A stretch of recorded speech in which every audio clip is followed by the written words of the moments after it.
You are not your emotions, you are the commander of them. Have you ever felt a storm rage inside you, only to act in a way you later regret? Anger, fear, jealousy? These are not foreign invaders. They are your servants, not your masters. But when you forget this, you place your destiny into the hands of impulse. And once that happens, you stop choosing your path. You let it be chosen for you by forces that don't care where you end up. These emotional impulses were given to you for a reason. They are tools, not tyrants. Fire can warm your home or burn it down. And so too can anger ignite courage or destroy your peace. Most men allow emotion to ride them like a runaway horse. Few learn to take the reins. You begin by stilling your mind in moments of stress. Breathe, count, step back before you speak, reflect before you decide, and ask, what is the outcome I truly desire here? Imagine a general in war charging blindly into battle every time he's provoked. He'd lose not only battles, but the entire war. Are you doing the same in your daily life? Do you react or do you respond? One creates chaos, the other builds empires. So I ask you now, will you ride your emotions or let them ride you? You cannot build a life while drowning in mood swings. One day you wake up inspired. The next, you're in despair. Today you act with discipline. Tomorrow you don't even get out of bed. This seesaw of emotion is what keeps most men average. You know what to do, but only feel like doing it half the time. And that half is never enough.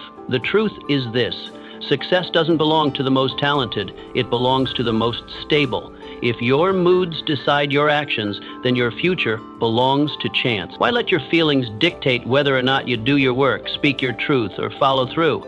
That is not freedom, that is slavery, emotional slavery. Stability is not a gift, it is a habit. You must train it like a muscle. Build daily rituals, create unbreakable routines, tie your work to principle, not to mood. Picture a farmer who plants only on sunny days. He'd never harvest.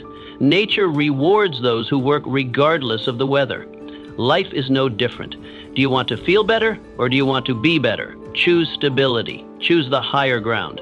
Because while emotions change, excellence does not. Calm is a competitive advantage. In a world full of short tempers and loud opinions, calmness is your secret weapon. Most men today are quick to boil, snapping over traffic, criticism, or delay. But the man who stays calm when the pressure mounts becomes magnetic. He thinks clearly. He moves with purpose. He chooses his words like a surgeon selects his tools, with precision. And because of that, he doesn't just survive chaos, he masters it. The loudest man in the room isn't the strongest, he's usually the weakest. A slave to his emotions. He reacts because he lacks control. But the quiet man, the still one who observes, who waits, who speaks only when needed, he commands respect, not by volume, but by presence. You don't lead with noise, you lead with nerve.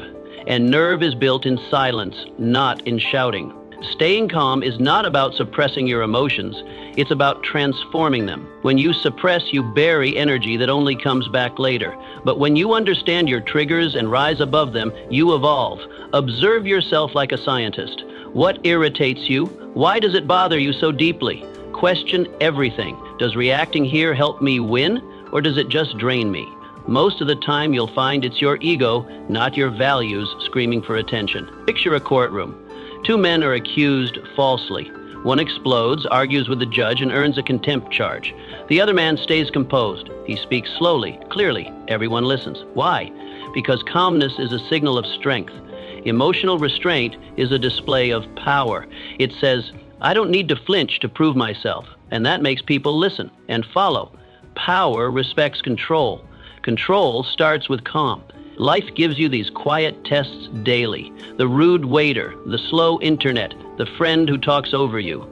You could blow up, or you could smile and endure, not because you're weak, but because you're focused on a bigger prize. Every moment you stay calm under pressure, you train your mind to win. You train yourself to be unshakable, and unshakable men shape the world, while others are tossed by it. This power is not reserved for the elite or the chosen few. It's available to any man if he chooses to master himself. Calmness is not something you wait for. It's something you decide to practice. You don't get calm by chance. You get calm by commitment, by choosing every day to respond instead of react, to think instead of panic, to endure instead of erupt. That is real power. That is the edge. and it's waiting for you right now. You don't need to feel ready to begin. You need to begin to feel ready. Too many men wait. They wait for the right mood, the perfect motivation, the spark of inspiration that never comes. They sit idle, hoping to feel like it. But emotion is as unreliable as weather in a stormy land. It changes without warning. It doesn't ask for your permission. And if you depend on it to move forward, you may sit still forever, because feelings lie.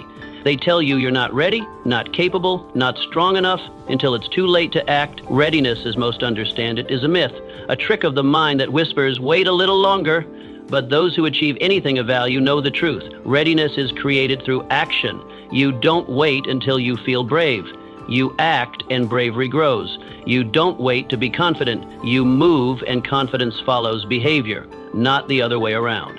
Greatness is not born in comfort. It's forged in discomfort, in motion, in decision. Imagine a man in the wilderness, freezing. He doesn't wait for warmth to appear. He strikes stone on steel again and again until a spark becomes flame, until flame becomes fire. That is how strength is built. Not by wishing, but by working. Not by waiting, but by moving. The first spark is your decision. So how do you begin? You do the thing you least want to do. You rise from the chair when your body begs to rest. You speak the difficult truth when silence would be easier. You write the words, make the call, show up to the fight, not because you feel strong, but because it is the right thing to do. And when you take that step, something shifts inside. Momentum takes over. Energy grows, doubt fades. Picture the craftsman. Every morning, tired or not, he sharpens his blade. He doesn't wait to feel like it. He sharpens because one day that blade might save his life. One day that preparation might be the only thing between survival and ruin. That's how you must treat your mind, your habits, your discipline. They are tools, and tools rust when left untouched. You either sharpen them daily or you let them dull through delay. The key is simple. If you want to feel better, act better. If you want to feel prepared, start preparing. You will not feel like it. You will not always be inspired. That doesn't matter. What matters is whether you move anyway, because when you act, you ignite something inside, a small flame that says, I don't need to wait. I make my own weather. So the question remains, will you move today or make another excuse? You already know what to do. You don't need another sign. You need to move. Let courage follow your step. Let confidence follow your work, because action is the spark. Everything else comes after. Resentment is a chain. Forgiveness is the key. When you hold on to past wrongs, you do not wound your enemies, you wound yourself. You carry poison in your bloodstream, hoping it will destroy someone else. But it only corrupts your peace, your energy, your strength. The man who replays betrayal in his mind becomes trapped in a story that no longer serves him. He wastes today trying to rewrite yesterday, and as long as he does that, he will never move forward. He remains stuck, not by the past, but by his refusal to release it. You are not built to carry every insult and injury. Life was not designed for you to drag bitterness like a sack across every mile. That weight breaks your back, not theirs. That hatred clouds your mind, not theirs. Forgiveness is not some favor you give to those who wronged you. It is a form of self-preservation, of mental clarity and spiritual strength. So why do so many hold on to grudges? Because pride whispers that to forgive is to lose. Pride says letting go means you are weak. But this is a lie dressed as honor. Forgiveness isn't surrender, it's strategy. It's not about forgetting, it's about refusing to be controlled. When you forgive, you regain control of your mind, your focus, your energy. You stop allowing another's offense to define your state of being. That is not weakness, that is power. You forgive, not to excuse them, but to set yourself free. You reclaim your time, your thoughts, and your future. Bitterness steals. It robs your sleep, your motivation, your joy. It leaves you reactive, sensitive, and stuck. But forgiveness clears the slate. It brings your attention back to you, to your discipline, your destiny, your higher self. And that return is the beginning of true strength. Visualize a man rowing a boat with an anchor dragging behind him. He rows harder, faster, trying to gain ground. But no matter how strong he is, he gets nowhere. That anchor is resentment. Every grudge, every insult, every wound you refuse to release, it drags behind you. And no amount of effort can outrun it. Your forward momentum is chained to what you won't let go. Forgiveness is how you cut that chain. The future cannot flourish while your hands are full of old pain. And the mind cannot build when it is busy reliving battles long finished. Forgiveness is not forgetting, It's choosing to remember without reliving. It is seeing the scar and saying, yes, it happened, but it no longer holds me. You reclaim your attention and with it, your ability to act decisively in the present rather than react based on the past. Ask yourself, are you willing to truly be free? Then stop rehearsing the hurt. Stop polishing your pain like a trophy. Every time you revisit the insult, you breathe life back into what should have died. Your past deserves reflection, not residence. You're not meant to live there. Your strength, your future, your peace, they all exist ahead, not behind. So now the decision stands before you. Will you stay chained to old injuries, walking circles around the same bitterness? Or will you pick up the key, unlock the door, and walk free? Forgiveness is that key, not for them, for you. Set yourself free. The road ahead is waiting. Reaction is easy. Response is power. You are provoked. Your pride rises like fire. Your breath shortens. Your heart pounds. Your hands clench. Your voice, louder than you intended, says something you wish you could take back. But the damage is done. Why? Because for a few seconds, you chose the illusion of victory, the petty satisfaction of being right, over the lasting value of peace. You won the moment and lost yourself. This is the trap of reaction. It's impulsive, instant, and deeply costly. Reaction is your default setting and your greatest enemy. Anyone can react. It takes no training, no discipline, no strength. It's animalistic, it's emotional, but to respond, that requires power. That requires a mind that refuses to be dragged like a puppet by every offense or slight. Response is discipline in motion. It's control wearing the mask of calm. When you respond instead of react, you create space. That space is everything. It is the sacred gap between the trigger and your choice. In that gap, your future is shaped. Most men live without it. They move from event to explosion with no awareness in between. But the one who can pause, breathe, and choose, that man becomes unstoppable. That man builds rather than destroys. It begins with a simple, powerful act, the pause. Not a retreat, not passivity. A calm inner stillness, a breath that interrupts the storm. A question, what do I really want here? Do I want to escalate this conflict or diffuse it? Do I want short-term pride or long-term peace? That single moment of inquiry can alter everything. It can prevent regret, invite wisdom, and deliver results. Picture the blacksmith. He doesn't slam his hammer blindly. He heats the iron. He waits, he watches, he studies its glow. Then, and only then, does he strike. And the strike is perfect. That is the difference between chaos and creation, between wasted energy and focused force. You are no different. If you hit too early or from emotion alone, you miss the mark. But when you respond with purpose, your impact is precise. So ask yourself now, are you creating or destroying? When someone disrespects you, do you rise to their level or rise above it? When tension rises, do you add fuel to the fire or do you become the water? Greatness does not come from explosive power, but from measured strength. A mind that can withstand insult without collapse is a mind ready to shape empires. Mastery over life begins with mastery over self. You cannot lead others, build a legacy, or walk with purpose if you are constantly hijacked by emotions. You must own your reaction, not let your reaction own you. You must be able to stand in the face of chaos and choose clarity. That is emotional intelligence. That is spiritual strength. That is the foundation of power. So I ask you again, will you explode or will you elevate? One burns bridges, the other builds them. One keeps you trapped in small battles, the other positions you for long-term victory. The choice is yours. Reaction is easy, response is earned. Choose the higher ground and become the man who commands not just the moment, but himself. Control your tone, control the outcome. A man may have truth, logic, and evidence on his side and still lose the room. Not because his message was wrong, but because his delivery was. The way you speak carries as much weight as what you say. Emotion in your voice can blur the wisdom in your words. Raised voices provoke resistance. Sharp tones cut deeper than intended. And once trust is cut, even the truth bleeds out. If you cannot stay calm under verbal pressure, then pressure speaks for you. It hijacks your tone, tightens your throat, and replaces your message with your emotions. The room doesn't remember your insight, only your intensity.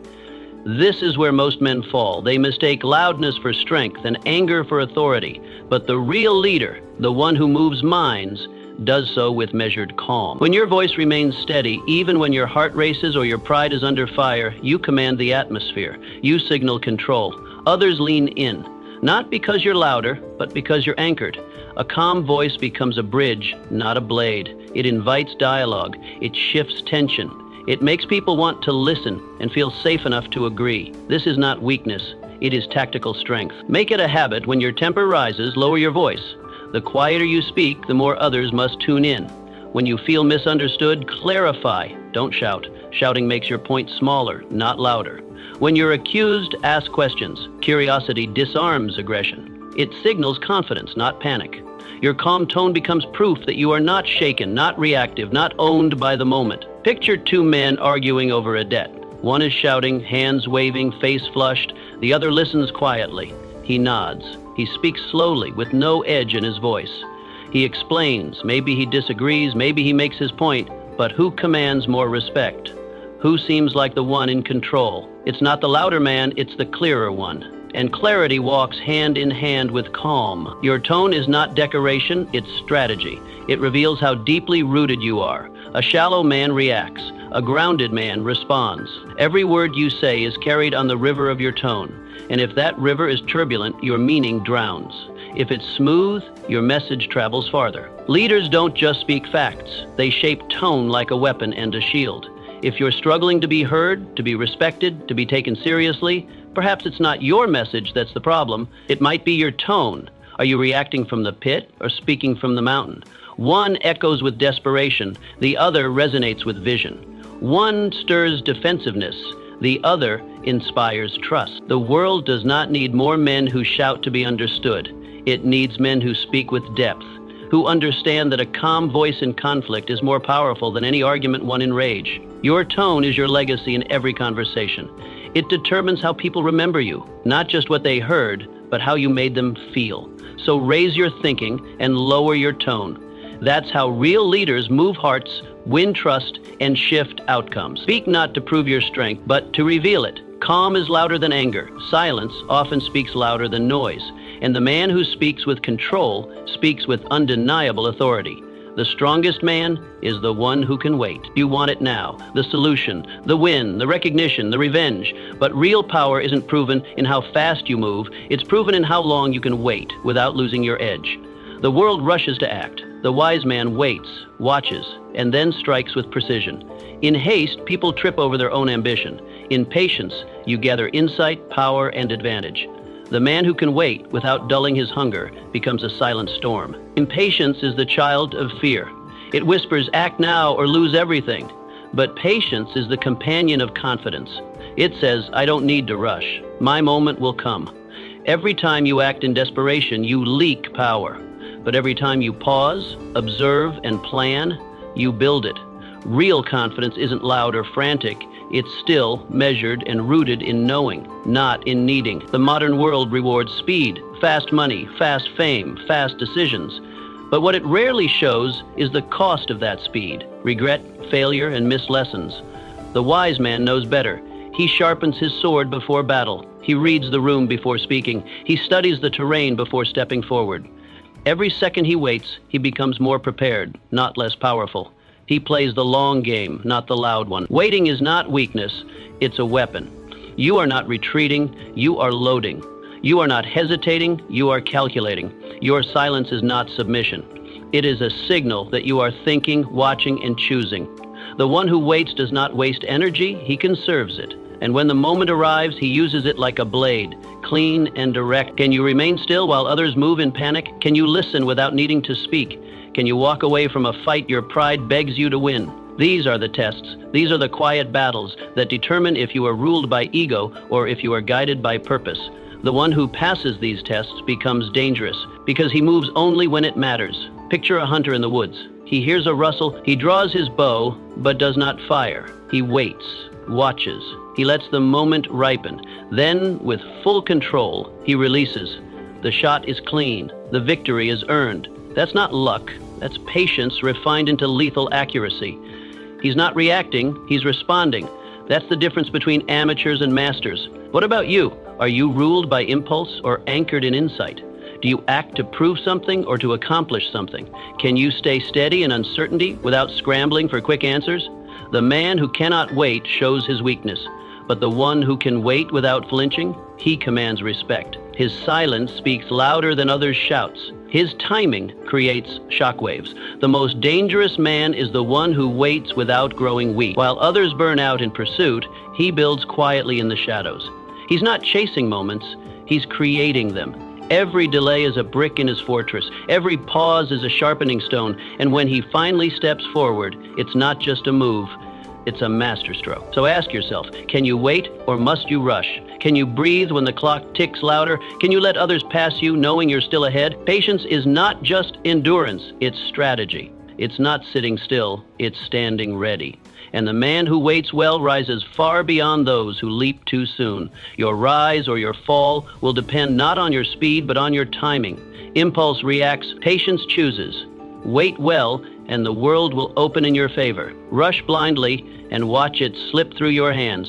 The choice, as always, is yours. The mind cannot serve two masters. Choose peace or chaos. Every day, without fail, life presents you with a choice. Will you feed your peace or will you feed your chaos? Most men don't answer directly. Instead, they juggle. They light incense for peace in the morning, then open the door to noise by noon. They pray for calm, but conflict. They crave stillness, but stay addicted to the storm.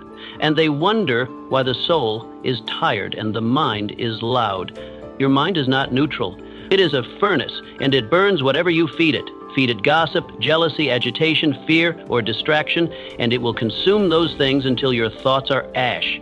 Your anxiety isn't always from the world. It's often from the fuel you chose to throw in. Your chaos is not bad luck. It's the consequence of careless input. Understand this. You will never control the world. You can't stop the news cycle. You can't silence every critic. You can't block every fool.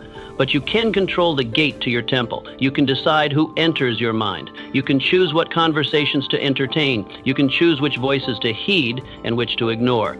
This power is yours, but only if you claim it. Peace is not passive. It is not a default setting. It is built, earned, and guarded like a fortress. It does not land in your lap. It is carved, one decision at a time. Every time you say no to nonsense, every time you walk away from drama, every time you turn down the volume of distraction, you're laying another brick in the wall around your peace. Begin with silence, not just the absence of noise, but the presence of stillness. Turn off the outside and listen within. Let the morning greet you without clutter. Choose your tone before the world tries to assign one to you. Likewise, end your day with intention. Reflect, release, reset. Peace is a habit, not an accident. Build it with rhythm, with boundaries, with discipline. Picture the captain of a ship in a storm. He doesn't waste energy yelling at the sea. He doesn't curse the wind. He tightens the sails. He grips the helm. He adjusts course. That's what self-mastery looks like. The waves keep coming, but he stays anchored. That captain is you, if you choose to be. The storm is life. Your control lies not in calming the weather, but in commanding your vessel. Ask yourself honestly, what are you allowing into your ship? What conversations are you letting echo in your mind long after they've ended? What thoughts are you replaying like a broken record? If your mind is in chaos, don't just ask why, ask what. What are you feeding it? The fire does not start itself. Something or someone lit the match. Identify it, and then stop handing them the torch. Peace is not soft, it is strong. It's not the absence of problems, it's the refusal to let problems control you.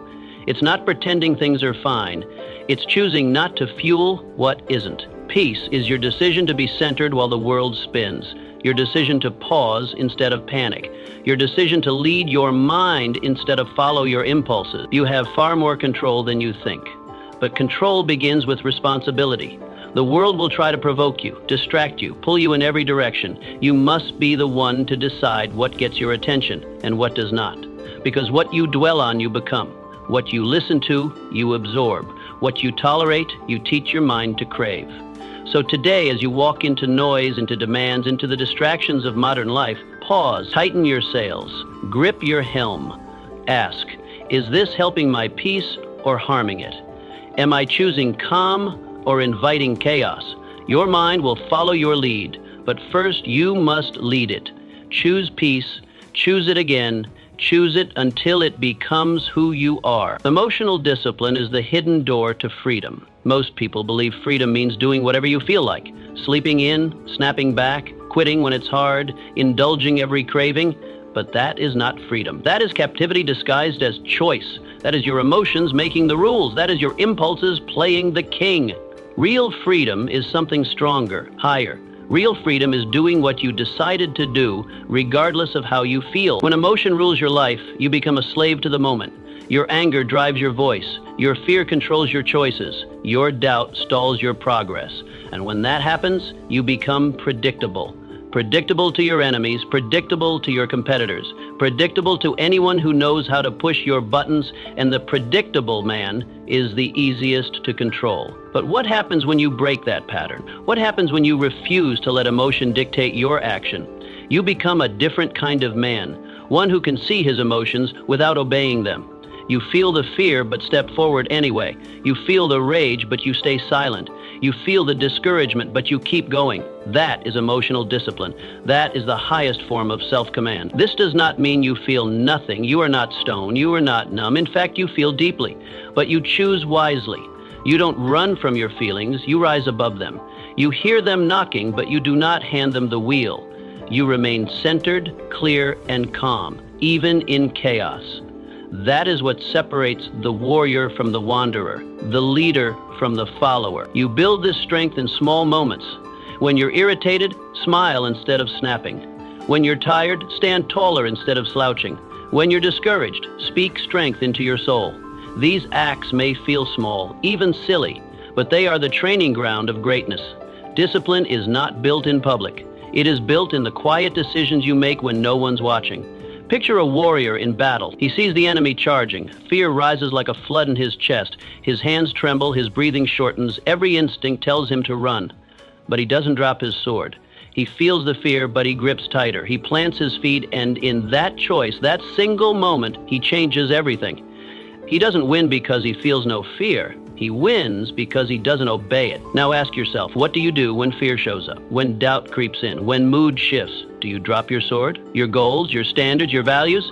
Every time your emotions shift? Or do you hold steady? Do you stand firm? That's the test. That's what defines the depth of your discipline. Emotional discipline is not about force. It's not about suppressing everything you feel. It's about direction. It's about choosing your response with purpose.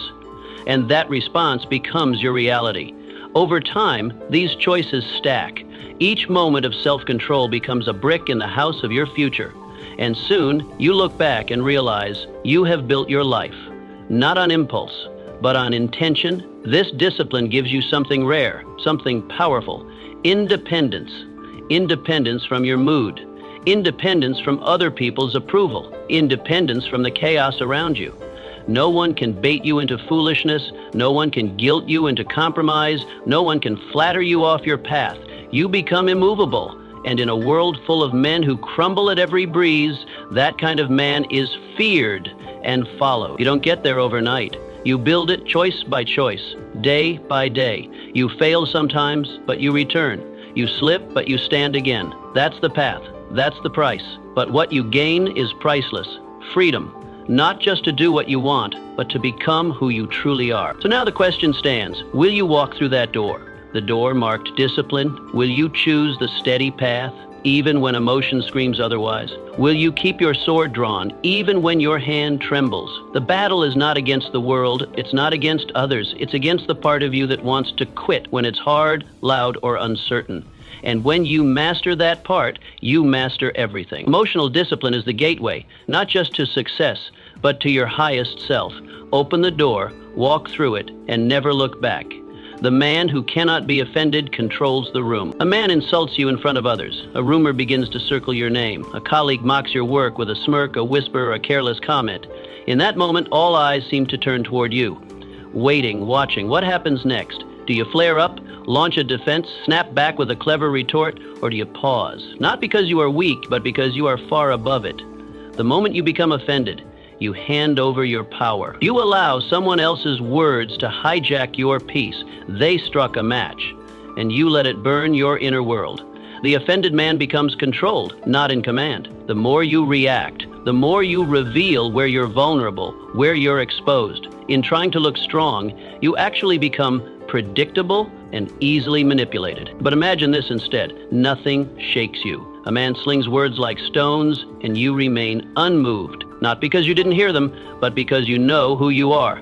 You've trained your mind to remain centered, even when your name is dragged through the mud. You don't waste energy chasing every critic. You don't bleed from wounds that don't exist. That isn't apathy, it's mastery. Offense, more often than not, is the child of ego, not truth. Ego screams, "He disrespected me. They need to be corrected. I can't let this slide." But that's just pride begging to be fed. And the more you feed your ego, the hungrier it becomes. True strength lies in starving the ego, not stroking it. It lies in choosing stillness when your lower self craves drama. So train yourself. It's not natural at first. You will feel the heat rise when you're insulted. You will feel the sting when you're mocked. But in that moment, pause. Ask yourself, is this truly about me, or is it about them, their insecurity, their bitterness, their need to provoke? Respond with curiosity, not combat. Ask questions, or say nothing at all. Let silence be your sword. Let your results do the talking. A man's character is measured not by what he says when all is calm, but by how he holds himself when the world tries to shake him. Think of a courtroom again. Two men, both under pressure. One is red-faced, shouting, waving arms, desperate to be heard. The other, composed, still, speaking only when it matters. The truth sits in his silence. He doesn't fight for dominance because he already owns it. Which man would you trust? Which one has real strength? Words alone can't tarnish truth, and insults can't diminish results. So next time someone tries to pull you down, stop and ask, is this even worth my energy? Most of the time you'll realize it's beneath you. It's not your job to react to every petty jab or jealous murmur. It's your job to move forward with dignity, with clarity, with power that doesn't need to prove itself. Do not let every slight steal your peace. Do not let small minds drag you into small fights. The world will always have critics. That's not a problem. It's a promise. But what they say matters far less than how you carry yourself through it, because nothing terrifies weak men more than the one they can't get a reaction out of. The one who rises above offense walks into every room with quiet authority. Why? Because he cannot be baited.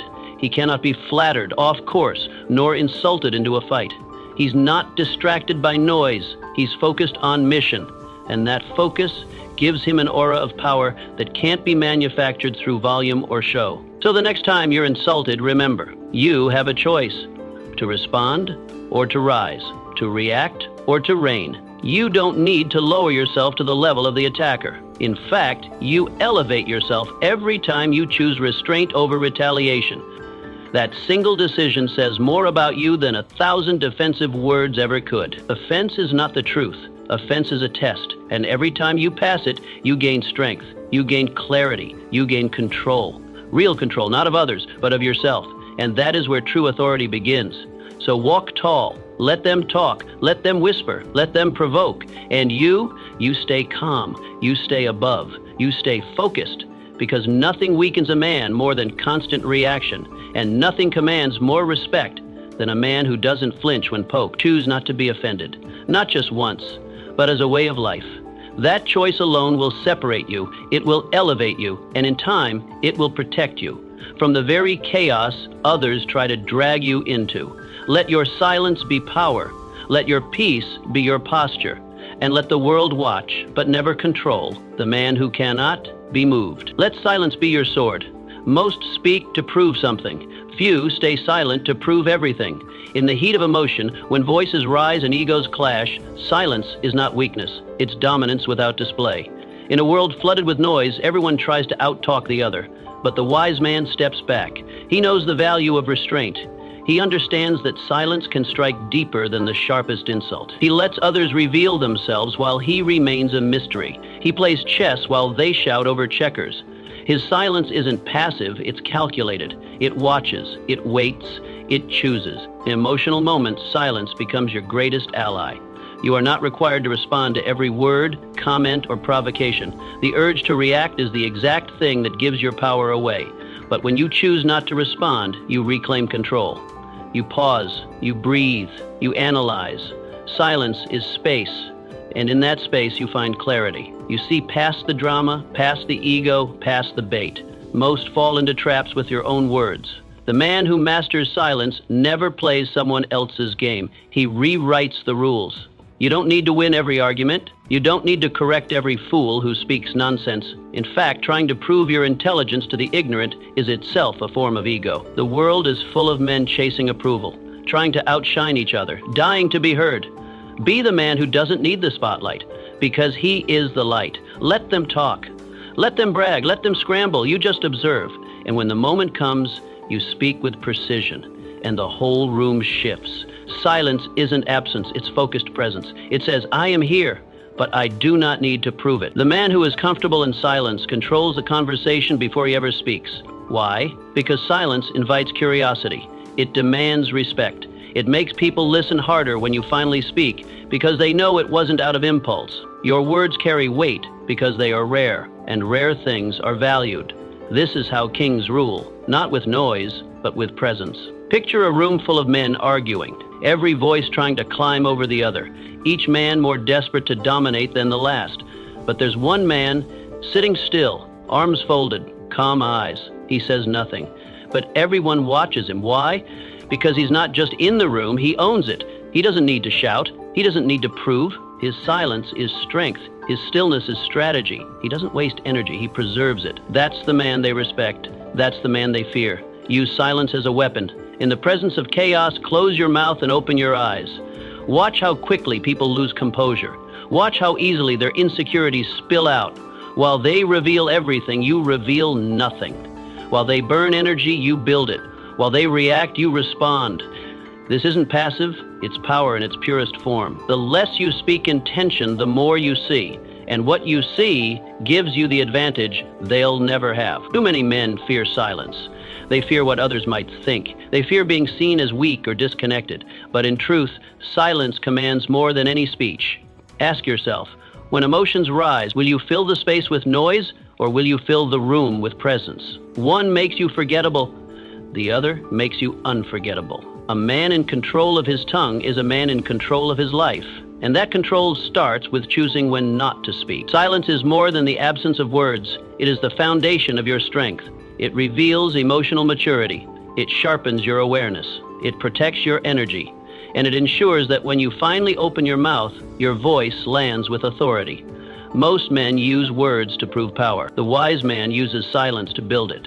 Then, when he speaks, everyone listens. Not out of fear, but out of respect for the restraint he showed. So here's your test. Next time someone insults you, misunderstands you, or baits you into reaction, pause. Don't speak to satisfy your pride. Don't react to protect your image. Sit with it. Let the silence do the heavy lifting. Let their emotions bounce off your stillness like waves against stone. That's not weakness. That's indestructible self-control.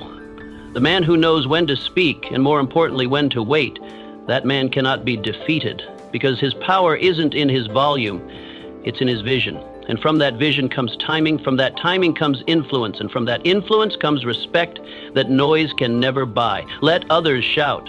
You lead in silence. Beware the man who can lead himself most. People are waiting for motivation, waiting for the right mood, waiting for someone to notice them, validate them, or push them. They tell themselves they'll start when they feel ready. But the truth is, readiness is a myth. The rare few who rise above the crowd, they aren't waiting. They lead themselves. They don't need a spark to move.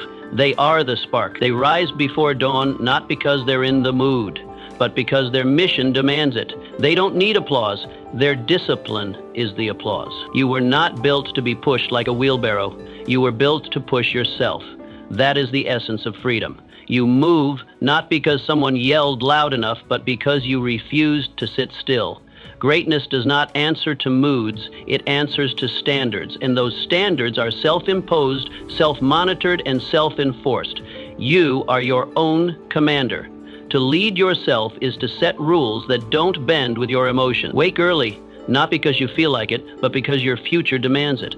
Speak with clarity, not because it's easy, but because it's necessary. Work hard when no one's watching, not because of pressure, but because of purpose. You move from conviction, not convenience. You hold the line, not for a pat on the back, but because that line defines who you are. Imagine a lone craftsman in his shop before the sun rises. The world sleeps. he doesn't. There is no boss to scold him, no crowd to cheer him, just him and the work. Candlelight flickers, wood shavings fall, the sound of the blade against timber echoes through silence. That's not routine, that's devotion. That's self-leadership. He does it because his soul demands it, and because he won't betray his own standard. Ask yourself, are you still waiting for someone to believe in you? For someone to give you permission? Or will you move forward as if the belief already exists inside you? Because here's the secret, no one's coming.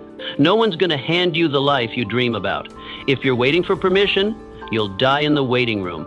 The world respects the man who acts, not the one who waits. Emotion is a flickering flame, unreliable, temporary, and unpredictable. But leadership, especially self-leadership, is a furnace, a steady fire you stoke with daily action. It doesn't burn on hype, it burns on habits. It burns on discipline. And when you master that furnace, you stop needing to feel motivated because you've become the kind of man who moves regardless. Self-leadership makes you dangerous. Why? Because the man who leads himself cannot be controlled by trends, guilt, rejection, or failure. He is not swayed by applause, nor defeated by criticism. He is anchored. And anchored men are rare. Anchored men are respected. Anchored men change the world, even if they walk alone doing it. You cannot manipulate a man who no longer needs external approval. This kind of leadership begins in small, quiet places. It begins when you get up on time, when no one would blame you for sleeping in. It begins when you stick to your word, even when it costs you. It begins when you keep building the dream, even when progress is invisible. Every time you act in alignment with your highest standard, you lead yourself. And that leadership echoes louder than any cheer ever could. Here's the truth most never face. You will be tested when no one is watching. You will be judged not by what you do on stage, but by what you do in the shadows. Will you lead yourself when no one's clapping? Will you stay committed when no one notices? That's where true power lives, in the hidden hours, in the quiet consistency, in the invisible victories that form your foundation. So ask yourself right now, can I be trusted to lead when no one claps? Can I be counted on by myself? Because if you can't trust your own word, your own discipline, your own drive, then why should the world? Leadership doesn't begin with titles or followers. It begins with a choice. The choice to rise, to act, to own your path, no matter what. No applause? Good. You don't need it. You are not a performer. You are a builder. Applause fades. Headlines change, but your standards remain. The man who leads himself, especially when it's hard, lonely, or thankless, becomes unstoppable. Because he isn't powered by praise, he's powered by purpose. So stop waiting. Stop asking for permission. Stop hoping to feel ready. Decide, move, lead, stoke your furnace daily, and let your actions make the noise. Because one day, the world will look around in awe and realize you never needed them. You just needed you. The wise man prepares before the storm. You don't wait for the rain to build a roof. And you don't wait for the crisis to build control. If you wait for chaos to strike before strengthening your mind, it's already too late. Most men wait until they're knee-deep in disaster before they try to summon discipline. But discipline is not summoned, it's built. You prepare before the trouble comes, not during it. When the winds rise and the ground shakes, the man who built his foundation in peace stands firm. The man who didn't, he gets swept away, not because the storm was unfair, but because he refused to prepare. Storms don't create weakness, they reveal it. Men who crumble in adversity often blame the storm. They curse the situation, the timing, the unfairness of life. But storms are not optional, they're inevitable. Difficulty doesn't make exceptions. It visits the rich and poor, the young and old, the kind and cruel. The only question is, will it find you ready? You cannot control when the storm arrives, but you can control whether it finds you fortified. Storms expose who trained when no one was watching and who lived on autopilot. The blame isn't the weather, the blame is the unpreparedness. Stop asking life to be easy. Start training for when it's not. Start now, don't wait. Train your mind while it's still calm. Use peaceful seasons to build powerful habits. Read books that challenge you. Journal while things are stable. That's when your thinking is clearest. Practice patience even on easy days so that when hard days come, you're already fluent in it. Develop mental routines. Build rituals of focus and self-restraint. These daily disciplines may seem small, until life tests you. Then they become everything. The quiet work becomes your loudest ally in the storm. Why go to such effort? Because when life hits, and it will, your preparation becomes your shield, not your mood, not your feelings. Emotions are unreliable in chaos. They panic, spiral, freeze, but your discipline, your structure, your mental rehearsal, that's what carries you. That's your compass in confusion. That's the difference between those who react and those who respond. One is tossed, the other navigates. Emotional men collapse. Prepared men endure. They walk through fire not because they feel nothing, but because they trained for it. Picture a sailor. He doesn't wait for towering waves to start learning. He studies the stars. He memorizes the map. He drills for disaster when the waters are still. He practices knots, studies weather patterns, walks the deck with his eyes closed. So when the storm comes, and it always comes, he isn't guessing. He's responding. His hands move without hesitation. His focus sharpens. His training takes over. That sailor doesn't survive the storm because of luck. He survives because of preparation. Now ask yourself, will you live at the mercy of every wave, every mood swing, every unexpected change?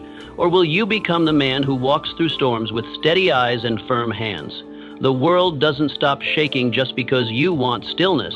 You must create stillness within yourself. That's what discipline gives you, a fortress inside your mind, so that no matter what breaks outside, you don't. Disaster only surprises the unprepared. To the trained mind, it is not a shock, it is a test. And tests are passed by those who studied long before they arrive. So build now. Build when the sun is out. Build when life is good. Build while no one's clapping. That's when it counts. Your strength is not forged in applause. It's forged in silence, in solitude, in daily choices. Build your mental fortress now, while the skies are blue, and when the winds rise, you'll lead. You'll stand tall when others fall. Waiting for trouble to begin, preparing is like stepping into a battlefield and trying to learn to fight. Too late. The war doesn't wait. Neither should you. Every day is training. Every moment is a brick. You're either building or decaying. Choose to build. And when the storm finally comes, not if, but when, you'll face it not with fear, but with readiness. And that readiness will set you apart. That readiness will make you unshakable. No one can take what you don't give away. Do they control your peace, or do you hand it to them? No one can steal your calm. No one can hijack your dignity. They can insult, provoke, belittle, and mock. But your response? That's yours, always. Power is not what they do to you. Power is what you choose not to give away. It's easy to react. It's easy to snap back, but that only shows they succeeded. True strength is remaining steady while others lose themselves.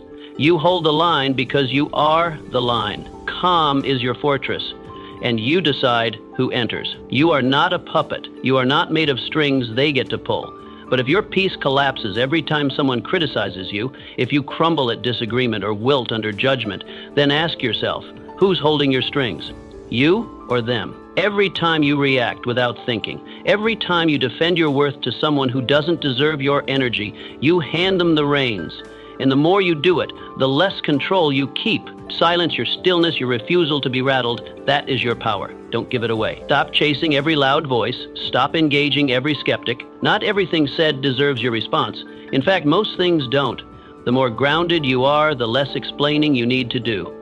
You don't owe your presence to every insult, your energy to every provocation, or your emotions to every doubter. Hold your frame. That means standing tall, mentally, emotionally, spiritually, no matter what's thrown your way. It means having a core, not a fuse. You are under no obligation to flinch, to react, to prove anything. Strength is quiet. Let others waste their breath while you conserve yours. Picture a man walking a tightrope across a great height. Below, a crowd jeers, mocks, laughs, and screams. Some praise, others doubt. But the man keeps his eyes forward. He doesn't look down. He doesn't acknowledge the noise. He doesn't respond to every voice in the crowd because he knows the stakes. One wrong move, one lost focus, one slip in attention, and it's over. That rope is his path. That balance is his peace. He protects it at all costs. Life is just like that. Every reaction is a step. Take the wrong one, and you fall. So ask yourself, are you giving your balance to the crowd? Are you letting your mood rise and fall with every cheer or criticism? Why give that much power to people who haven't earned your trust? Their approval is not your oxygen. Their opinions are not your compass. Let them speak. Let them doubt.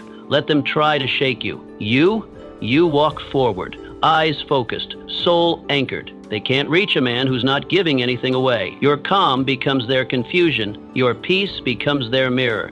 There's a quiet, unshakable power in not reacting, in letting the world scream while you stay still, in being the one who doesn't flinch. That man is not cold, he is composed. That man is not passive, he is poised. The world throws bait constantly: criticism, gossip, manipulation, envy. Most bite, but the man who doesn't, he becomes untouchable because he leads himself. He doesn't play their game. He doesn't take their bait. And in doing so, he wins. Remember this: they only win if you give something away: your dignity, your calm, your confidence, your clarity.